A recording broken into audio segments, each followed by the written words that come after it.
পরীক্ষার আগের দিনটা খুবই গুরুত্বপূর্ণ একটা দিন। এই দিনটা একটু রুটিনের মধ্যে থেকে পার করা খুবই জরুরি।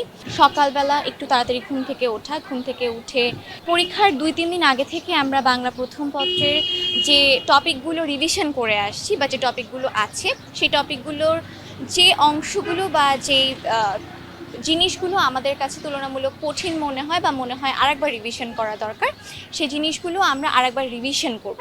সেই সাথে নিজেদের খাওয়া দাওয়া, শরীরের প্রতি যত্নশীল হওয়া খুবই গুরুত্বপূর্ণ। গুড লাক পেনের সফট অয়েল বেসড ইঙ্ক দেয় নিখুঁত লেখার আত্মবিশ্বাস। Good luck pen, make your lakh.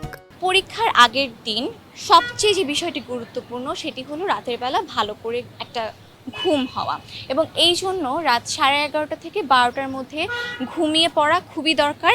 ঘুমানোর আগে অবশ্যই নিজের পরের দিনের পরীক্ষার জন্য পরীক্ষার অ্যাডমিট কার্ড, রেজিস্ট্রেশন কার্ড, প্রয়োজনীয় কলম, পেন্সিল, ইরেজার, স্কেল, এই সব কিছু আগের দিন রাতেই একটি ট্রান্সপারেন্ট ফাইলে ভালোভাবে ভরে গুছিয়ে রাখতে হবে এবং গুছিয়ে রাতের বেলা ঘুমিয়ে যেতে হবে।